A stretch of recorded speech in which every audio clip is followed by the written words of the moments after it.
तो हमने पिछले एपिसोड में देखा था कि बोरुतो ने चुनिन एग्जाम के सेकंड राउंड में साइंटिफिक निंजा टूल का यूज करके चीटिंग किया था, जिससे उन्होंने एग्जाम को पास कर लिया। तो एपिसोड 58 की शुरुआत में आज चुनिन एग्जाम का फाइनल राउंड होगा, जो कि 1v1 बैटल होगा, जिसे देखने के लिए काफी सारे लोग, उनके दोस्त और उनके पेरेंट्स भी वहाँ पे आए होते हैं। लेकिन अभी भी बोरुतो अपने साइंटिफिक निंजा टूल को लेके काफी चिंता में होता है, क्योंकि नारुतो उसके ऊपर भरोसा करता है, जबकि बोरुतो चीटिंग कर रहा है। तभी बोरुतो कहता है क्योंकि अब 1v1 बैटल होगा तो वो लोग एक दूसरे के ही एनिमीज होंगे। जिसके बाद एग्जाम का प्रोक्टर, जो कि रॉक ली होता है, वो उन्हें एग्जाम्स के रूल्स के बारे में सब कुछ बताता है। टोटल यहाँ पे ग्रुप ए, ग्रुप बी और ग्रुप सी के बीच 6 मैचेस होंगे, जिसमें से 3 विनर्स निकलेंगे, जो कि फाइनल राउंड में जाएंगे। जिसके बाद अब वो लोग अपने अपने रेस्ट रूम में जाते हैं। तभी उन्हें स्क्रीन में दिखाया जाता है कि फर्स्ट मैच, जो कि Boruto versus hidden cloud village के उस लड़के यूरे के बीच होता है। जिसके बाद रॉक ली मैच को स्टार्ट करता है। शुरुआत में तो बोरुतो और वो लड़का दोनों ही एक दूसरे के ऊपर अपने कुनाई और तलवार से हमला कर रहे होते हैं। लेकिन तभी वो लड़का अपने बबल गम जुत्सु का इस्तेमाल करता है, तो बोरुतो भी उसे अपने कुनाई से फोड़ता है। तो वहाँ एक बहुत ही बड़ा एक्सप्लोजन होता है और बोरुतो दूर जाके गिरता है। बोरुतो समझ चुका होता है कि उसके बबल गम्स, जो कि एक्सप्लोजन डिवाइस की तरह काम करता है। अब उसने बोरुतो के चारों तरफ काफी सारे बबल गम्स को बना दिया था, जिससे बोरुतो अब उसके करीब पहुंच ही नहीं पाएगा। जिसपे बोरुतो अपने शूरिकेन को बैंड करके उसके ऊपर हमला करने की कोशिश भी करता है, तो वो उसे इतना बैंड भी नहीं कर पाता, जिससे वो एक बबल गम में लग के ब्लास्ट हो जाता है। अब वो बबल गम, जो कि धीरे धीरे बोरुतो के करीब आके ब्लास्ट हो जाता है और बोरुतो दूर जाके गिरता है। तभी बोरुतो का ध्यान उसके डैड नारुतो के ऊपर जाता है, जो कि उसे देख रहा था। तो इसीलिए बोरुतो अपने शूरिकेन का यूज न करके साइंटिफिक निंजा टूल वाले शूरिकेन का यूज करके उसके ऊपर हमला करता है, जो कि उस लड़के को यकीन नहीं होता कि वो बैंड होके उसके तरफ आएगा। लेकिन तभी वो शूरिकेन बहुत ही ज्यादा बैंड होके उसके मुंह में जो बबल गम था उसमें जाके लगता है, जिससे वो बबल गम उसके मुंह में ही ब्लास्ट हो जाता है और वो दूर जाके गिरता है। और बोरुतो इस मैच को आसानी से जीत जाता है। उसकी बहन हिमावारी बहुत ही ज्यादा खुश होती है, लेकिन नारुतो के फेस में कोई भी रिएक्शन नहीं होता। जिसके बाद सेकंड मैच रखा जाता है शिकाडाई वर्सेस हिडन सैंड विलेज के उस लड़की याडो के बीच। शिकाडाई उसे पहले ही बता देता है कि वो उसके साथ थोड़ा इजी तरीके से फाइट करे। हम देखते हैं कि उस लड़की ने अपने कानों में ईयरफोन लगा के रखा था। जिसके बाद फाइट स्टार्ट किया जाता है, लेकिन वो लड़की अपने जगह से थोड़ा भी नहीं हिलती और वो उसके ऊपर कोई अटैक भी नहीं करती। जिसपे शिकाडाई को ना चाहते हुए भी उसके ऊपर पहले अटैक करना पड़ता है। वो अपने शैडो पैरालिसिस जुत्सु से उसके ऊपर हमला करता है, जिससे बच के वो दूर भागने लगती है। तो शिकाडाई भी अपने जुत्सु से उसका पीछा करता है,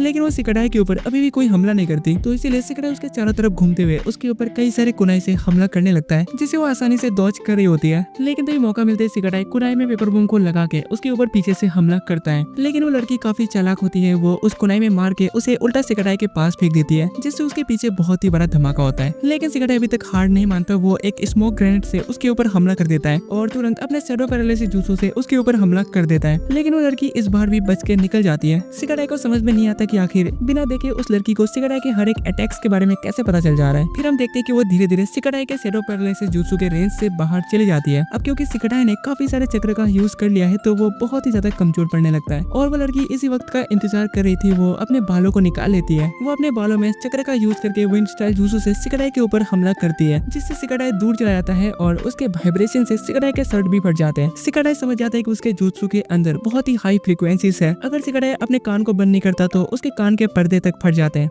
लेकिन शिकाडाई हार नहीं मानता। वो अपने शैडो पैरालिसिस जुत्सु से उसके ऊपर हमला करता है, लेकिन इस बार वो लड़की थोड़े के लिए बच जाती है। शिकाडाई समझ नहीं पाता कि उसका रिएक्शन इस बार इतना स्लो क्यों था। तभी शिकाडाई देखता है कि उसके पैरों के नीचे गम लगा हुआ था, जो कि पिछले बैटल के दौरान नीचे गिर गया था। और उस बबल गम की वजह से शिकाडाई उस लड़की का पूरा ट्रिक समझ जाता है। शिकाडाई कहते हैं कि मुझे पहले लगा था कि तुम्हारी आंखें बहुत ज्यादा शार्प है और इसीलिए तुम मेरे जुत्सु को आसानी से डॉज कर पा रही थी। लेकिन जब मैंने स्मोक ग्रेनेड का यूज किया था, तब भी तुमने मेरे जुत्सु को डॉज कर लिया था। तभी मुझे तुम्हारे ऊपर डाउट हुआ था। असल में तुम्हारे कान ओवर सेंसिटिव है, जिसकी वजह से तुम छोटी से छोटी आवाज को बहुत ही आसानी से सुन पाती हो। यानी कि जब भी मैं अपने जुत्सु का यूज करते टाइम अपने पैरों को मूव करता हूँ, तब तुम पहले ही समझ जाती हो कि मैं जुत्सु का यूज करने वाला हूँ और तुम मेरे जुत्सु को डॉज कर लेती हो। लेकिन इस बार जुत्सु को यूज करते वक्त मैंने अपने पैरों को बहुत धीरे मूव किया था, क्योंकि नीचे बबल गम लगा हुआ था और इसीलिए तुम्हारा रिएक्शन भी बहुत ही ज्यादा स्लो था और तुम थोड़े के लिए बची। इसलिए इस बार शिकाडाई उसके ऊपर अटैक करने के लिए अपने बैग से कुछ पेपर बम्स को निकालता है। लेकिन इस बार भी वो लड़की अपने बालों का यूज करके उसके ऊपर अपने जुत्सु से हमला करती है, जिसकी हाई फ्रीक्वेंसी की वजह से शिकाडाई के हाथ में जो पेपर बम्स होते हैं वो वहीं पे ब्लास्ट हो जाता है और थोड़ी देर तक फटते रहता है, जिसे देख के बोरुतो वो लोग बहुत ही ज्यादा डर जाते हैं। लेकिन तभी वो लड़की शिकाडाई के शैडो पैरालिसिस जुत्सु में फंस जाती है, क्योंकि शिकाडाई ने जानबूझ के पेपर बम को ब्लास्ट करवाया था, ताकि वो लड़की पेपर बम के आवाज की वजह से शिकाडाई की आवाज को ना सुन पाए, और जिसकी वजह से वो उसके जाल में आसानी से फंस गई और शिकाडाई इस मैच को आसानी से जीत जाता है। अब जिसके बाद तीसरा match Sarada Uchiha versus hidden stone village के तारोई के बीच होता है। सरातो उसे पहले ही बता देती है कि उसका गोल है कि वो हुकागे बनेगी। जिसके बाद प्रोक्टर रॉक ली मैच को स्टार्ट करता है। पहले तो सरातो और तारोई दोनों ही एक दूसरे के ऊपर ताइजुत्सु का इस्तेमाल करके हमला करते हैं, लेकिन सरातो उसे अपने शारिंगन का यूज करके आसानी से डॉज कर लेती है। फिर वो उसके फेस में अपने ताइजुत्सु से जोरदार हमला करती है, जिससे वो एक ही बार में एलिमिनेट हो जाता है और सरातो इस मैच को आसानी से जीत जाती है। जिसके बाद चौथा match Inojin versus hidden sand village के अराया के बीच होता है। जिसके बाद मैच को स्टार्ट किया जाता है। पहले तो इनोजिन अपने बीस्ट स्क्रॉल jutsu का यूज करके कुछ बर्ड्स को बना के उसके ऊपर हमला करता है, जो कि पेपर बॉम्ब का बना हुआ था। अराया जैसे उस बर्ड्स के ऊपर अपने वेपन से हमला करता है तो वहाँ एक बहुत ही बड़ा एक्सप्लोजन होता है, लेकिन इसके बावजूद उसे कुछ भी नहीं होता। इनोजिन पूरी तरीके से चौंक जाता है, लेकिन तभी इनोजिन पीछे से उसके ऊपर हमला करने की कोशिश करता है, जो कि उसे पहले से ही पता होता है। वो उसे खत्म कर देता है और इनोजिन के ऊपर अटैक कर देता है, जिससे वो इस बैटल को आसानी से हार जाता है। जिसके बाद वो अपने रेस्ट रूम के अंदर आता है तो पांचवा battle Mitsuki versus hidden stone village के तोरोई के बीच होता है। मैच के स्टार्ट होते ही तोरोई अपने लाइटनिंग स्टाइल jutsu का यूज करके लगातार मित्सुकी के ऊपर हमला करने लगता है, जो कि काफी तेज होता है। लेकिन मित्सुकी उसके हर एक वार को आसानी से डॉज कर लेता है, पर उसके फेस में एक कट लग जाता है, जिसपे मित्सुकी तभी अपने सेज पावर का इस्तेमाल करने वाला होता है, जो कि शिनकी भी नोटिस करता है। लेकिन तभी मित्सुकी अपने सेज पावर को रोक लेता है, क्योंकि ओरोचिमारू ने उसे इसका यूज करने से मना किया था। जिसके बाद वो लड़का फिर से मित्सुकी के ऊपर हमला करता है, जिसे वो डॉज कर लेता है। जिसके बाद मित्सुकी अपने स्नेक हैंड jutsu का इस्तेमाल करके उसके ऊपर हमला करके उसे बुरी तरीके से जकड़ लेता है, जिसपे वो लड़का आखिर में जाके हार मान लेता है और मित्सुकी इस बैटल को आसानी से जीत जाता है। अब जिसके बाद बैटल नंबर 6 शिनकी वर्सेस चोचो के बीच होता है, जो कि आपको अगले एपिसोड में देखने को मिलेगा और बाकी फाइट्स भी अगले एपिसोड में ही देखने को मिलेगा। तो चैनल को सब्सक्राइब कर लेना ताकि आने वाले एपिसोड की नोटिफिकेशन आपको सबसे पहले मिल जाए। तो तब तक के लिए बाय, मिलते हैं नेक्स्ट एपिसोड में।